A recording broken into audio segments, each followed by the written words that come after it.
Bienvenidos al Lado Oscuro, un podcast donde hablaremos de sucesos paranormales, crímenes reales y asesinos seriales. Juntos, buscaremos respuesta a aquellos crímenes que nunca fueron resueltos o causaron histeria colectiva. Analizaremos evidencia y daremos un viaje al pasado para meternos en las mentes retorcidas de nuestros protagonistas.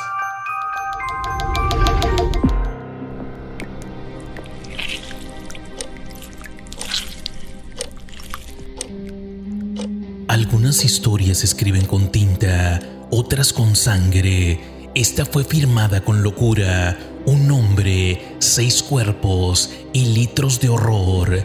Una ciudad entera quedó marcada por la sombra de un solo hombre. Un asesino que no buscaba solo matar, buscaba alimentarse. Tiene la sangre contaminada.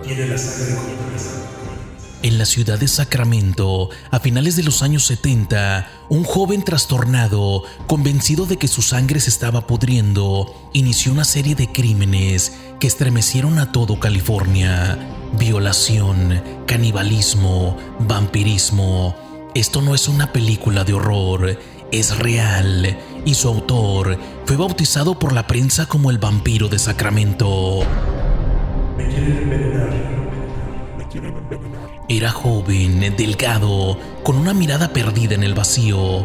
Parecía inofensivo, pero llevaba una tormenta por dentro. Y cuando la realidad dejó de sostenerlo, el monstruo tomó el control.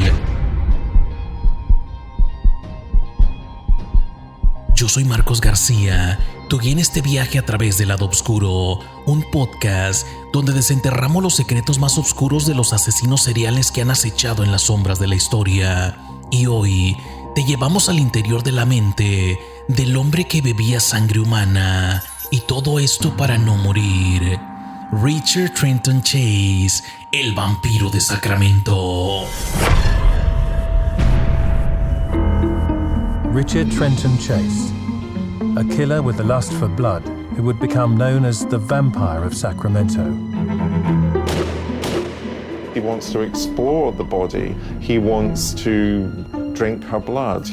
A man who murdered and mutilated indiscriminately. Most serial killers don't do random killings. Created terror in a community. Everybody was very upset in the neighborhood, talking about buying guns. And pushed the cops to their limits. I had it in my mind already that if the baby was there, I was going to kill Chase. But was Richard Chase a born killer or a product of his environment?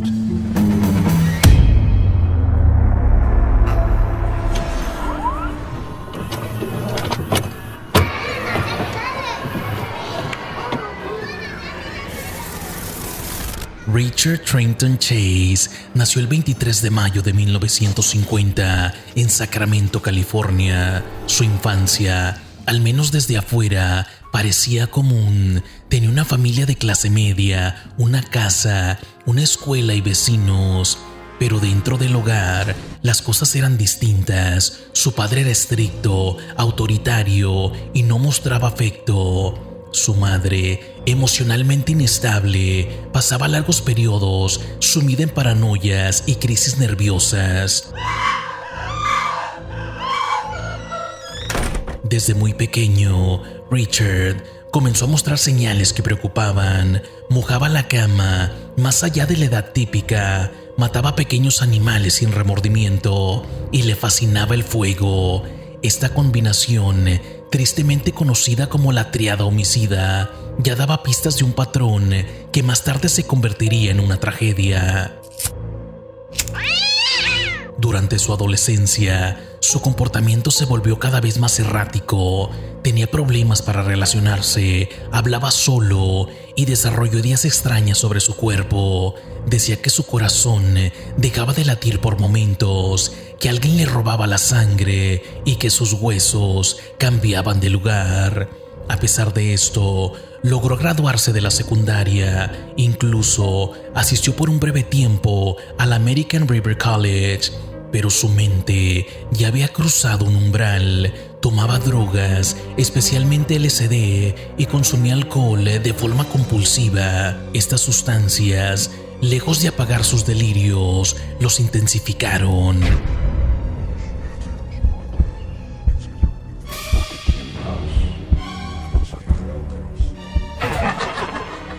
En sus primeros años de adulto joven, fue diagnosticado con esquizofrenia paranoide. Pasó por hospitales psiquiátricos, donde los médicos quedaron impactados por su comportamiento. Mataba aves en su habitación y se untaba la sangre. Una vez, fue descubierto bebiendo sangre de un pájaro que había estrangulado con sus manos. Y aún así, lo dejaron salir. Ese fue el primer gran error, el comienzo de una espiral sin retorno. Richard salió con medicamentos, pero los abandonó rápidamente. Vivía solo, aislado, sumido en una paranoia creciente. Creía que los nazis lo espiaban, que su estómago estaba al revés, que su sangre se evaporaba y necesitaba reemplazarla. Fue entonces cuando empezó a experimentar con animales. Compraba conejos, gatos, perros, los mataba, los abría y bebía su sangre. A veces la mezclaba con Coca-Cola en una licuadora. Nadie lo detuvo, nadie lo vigilaba, nadie sospechaba lo que vendría después. Y Richard ya no era del todo humano, al menos no en su mente. El 29 de diciembre de 1977, una noche tranquila en Sacramento, Ambrose Griffin, de 51 años, regresaba a su casa con su esposa, descargando las últimas bolsas del supermercado, cuando un disparo lo alcanzó sin previo aviso. Cayó al suelo de inmediato, muerto, sin razón aparente.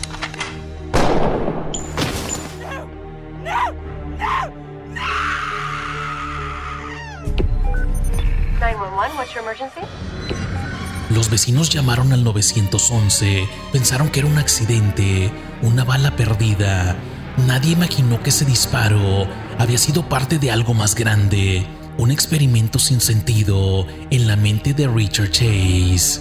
Esa noche, Chase había salido armado, manejando sin rumbo fijo, buscando un blanco cualquiera. Disparó desde su automóvil a un desconocido, solo para ver si podía hacerlo, y porque en su mente debía hacerlo, porque creía que necesitaba sangre para sobrevivir.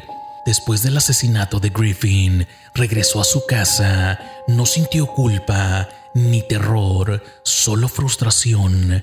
No había conseguido sangre. Días después, comenzó a revisar casas, puerta por puerta. No tocaba el timbre, solo giraba la perilla. Si la puerta estaba cerrada, se iba. Si estaba abierta, entraba.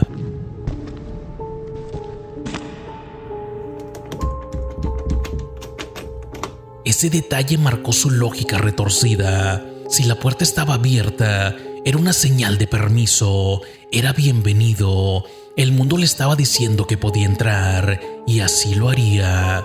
Un par de días después del asesinato de Ambrose Griffin, Chase regresó a las calles, esta vez más decidido, más metódico. No buscaba víctimas específicas, buscaba oportunidades, casas con puertas abiertas, lugares donde pudiera entrar sin ser notado. Un joven denunció a la policía que al volver de hacer compras, se encontró con un extraño dentro de su casa. Estaba revolviendo los cajones de su ropa interior. Al verla, no huyó, solo murmuró algo sobre buscar sangre y salió caminando como si nada. No hay sangre suficiente.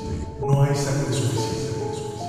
Ese fue otro aviso ignorado. La policía lo consideró un robo fallido. Nadie pensó que estaban frente a un asesino en proceso de transformación. Richard comenzó a dejar rastros, manchas de sangre, restos de animales sacrificados en patios ajenos, latas con órganos dentro. Todo era parte de su preparación mental. Estaba entrenándose, buscaba el momento exacto en que pudiera dar el siguiente paso. Mientras tanto, en su apartamento, los rituales se intensificaban. Guardaba órganos de animales en frascos, bebía sangre con una cuchara, se untaba vísceras en la piel, según él, para curar su enfermedad. Su lógica estaba destruida, su moral completamente anulada y su obsesión más viva que nunca. Pero aún no había terminado. Lo peor estaba por comenzar.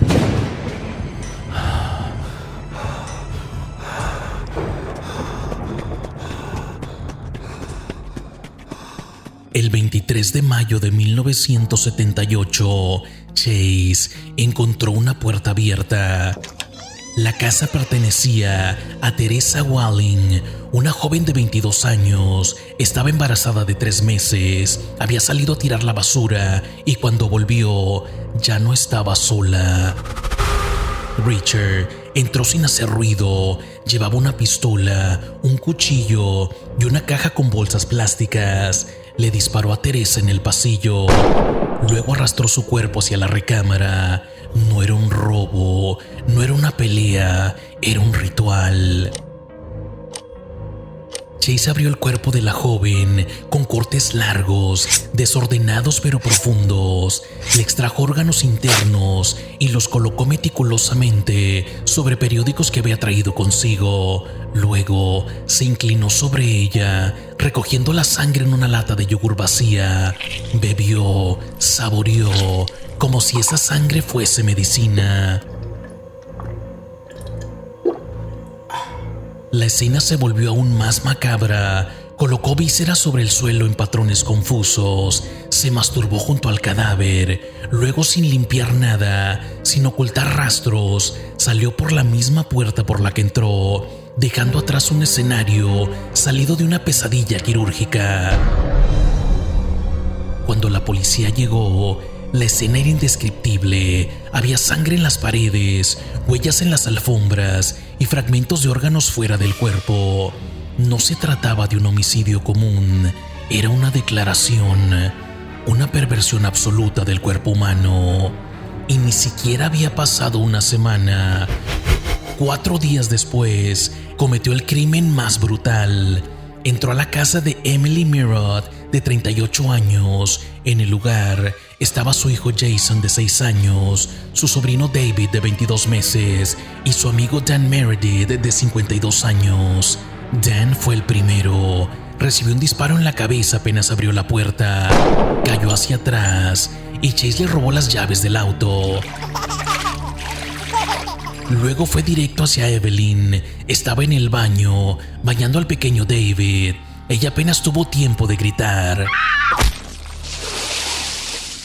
Chase la arrastró hacia la habitación, la violó post-mortem. Después, le abrió el abdomen con un cuchillo oxidado, metió las manos y sacó intestinos, hígado y riñones. Colocó un balde debajo del torso para recolectar la sangre, que bebía en intervalos mientras seguía mutilando el cuerpo. Jason, el hijo de Evelyn, intentó esconderse bajo la cama. Chase lo encontró, le disparó en la cabeza sin mirar 2 veces. Luego regresó al cuerpo del pequeño David, lo tomó en sus brazos, lo llevó a la cocina. Ahí lo decapitó con un cuchillo de cocina. Usó un colador para filtrar la sangre y beberla más limpia. Luego colocó partes de sus órganos en un recipiente de helado. Cuando un visitante inesperado tocó el timbre, Chase huyó.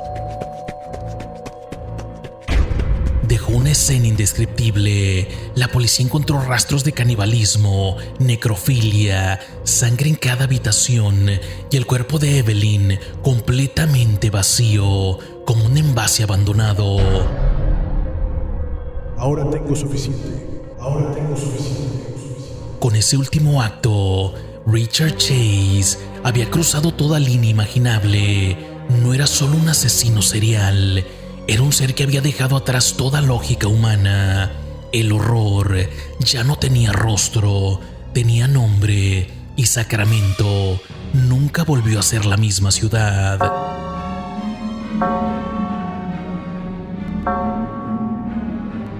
Los crímenes de Richard Chase generaron un pánico palpable en Sacramento. Las calles comenzaron a vaciarse al anochecer. La gente reforzaba sus cerraduras. La policía, con escenas tan atroces ante sus ojos, sabía que estaban lidiando con alguien fuera de todo patrón criminal. Un monstruo, no un ladrón, un depredador, no un psicópata común.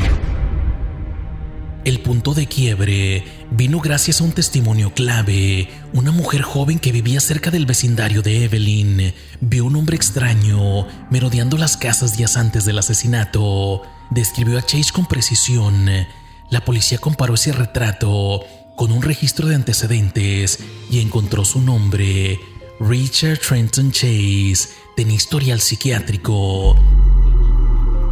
Con una orden judicial en mano, los oficiales rodearon su apartamento.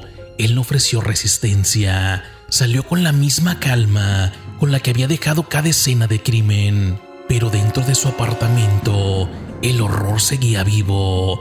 Había platos sucios llenos de sangre, jeringas, un refrigerador con vísceras humanas, restos del pequeño David estaban dentro de un recipiente cubierto con papel aluminio. Sobre la mesa había coladores, cuchillos sucios y una licuadora con sangre seca adherida al fondo.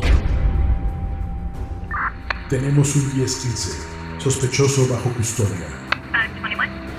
También encontraron dibujos, garabatos con frases como "me están contaminando" y "el gobierno roba mi sangre".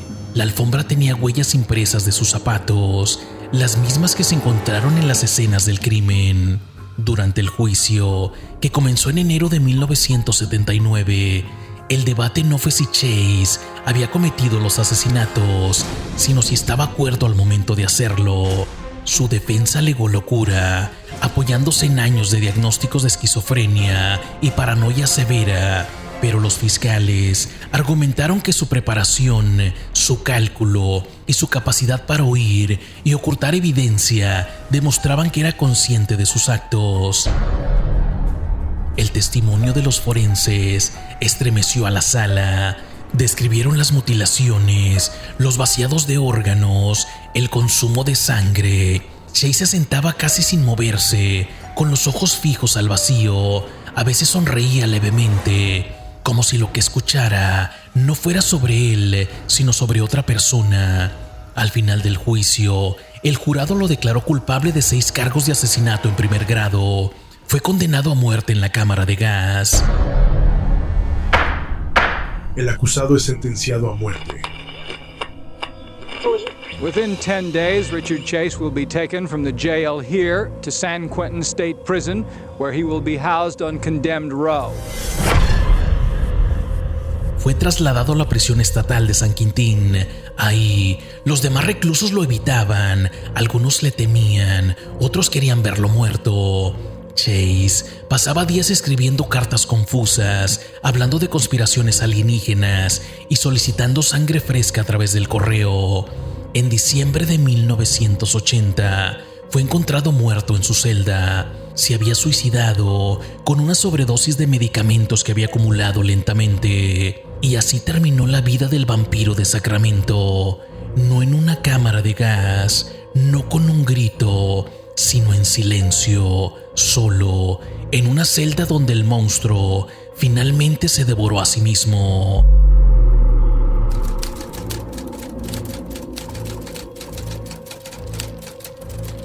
El caso de Richard Trenton Chase dejó una marca profunda, no solo en Sacramento, sino en toda la criminología estadounidense. Su historia es citada en libros de psiquiatría forense, análisis criminal y estudios sobre los efectos de las enfermedades mentales no tratadas. Los especialistas coincidían en que Chase sufría de esquizofrenia paranoide severa, con delirios somáticos. Creía firmemente que su sangre se estaba secando, que sus órganos cambiaban de lugar, que solo bebiendo sangre humana podría mantenerse con vida. Para él, la lógica había sido reemplazada por una narrativa interna distorsionada, aterradora, pero absolutamente real desde su percepción. No era maldad pura, era una mente rota, desconectada, que caminaba entre la gente con un universo interno donde la muerte era necesidad. Su caso también evidenció fallas profundas en el sistema de salud mental. Había sido diagnosticado, había mostrado conductas violentas y, sin embargo, fue liberado sin supervisión y tratamiento. Las consecuencias fueron catastróficas. El apodo del vampiro de Sacramento ha sido usado en medios, documentales y ficción, pero detrás del apodo había un joven perturbado, abandonado por un sistema que no supo contenerlo y tampoco comprenderlo. Hoy su historia sirve como una advertencia, como caso de estudio, como símbolo de lo que sucede cuando la enfermedad mental no es atendida y se convierte en un arma. Y también como una sombra que sigue ahí, latente, porque Chase no fue el primero, ni tampoco será el último. Chase was an American serial killer active in the mid-1970s. He gained notoriety for his gruesome murders and bizarre behavior, which included drinking the blood of his victims. Chase's killing spree began in 1976, targeting strangers in their homes, leading to 5 brutal murders within a month. His erratic behavior, including delusions about blood and death, resulted in a diagnosis of paranoid schizophrenia. Captured in 1978, he was tried and found guilty, ultimately sentenced to death.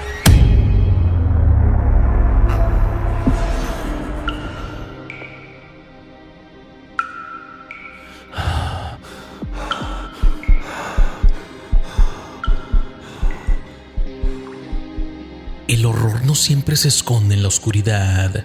A veces camina entre nosotros, con mirada perdida, con paso lento, con voz suave, con una sonrisa que esconde grietas profundas. Richard Chase fue una grieta en la lógica, una brecha en el entendimiento humano, una advertencia viviente de lo que pasa cuando la mente enferma no encuentra ayuda y se alimenta de sí misma. No fue un asesino común, no fue un cazador meticuloso, fue un hombre en ruinas, derrumbándose sobre sí mismo, mientras arrastraba consigo las vidas de los más inocentes.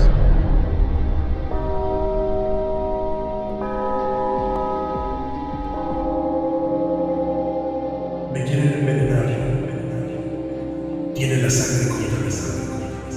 Y aunque su cuerpo yace enterrado, su historia sigue sangrando en los pasillos de la criminología, en los manuales de psiquiatría, en la memoria de una ciudad que lo recuerda con temor, porque Chase no solo mató, dejó una cicatriz abierta sobre lo que entendemos como cordura.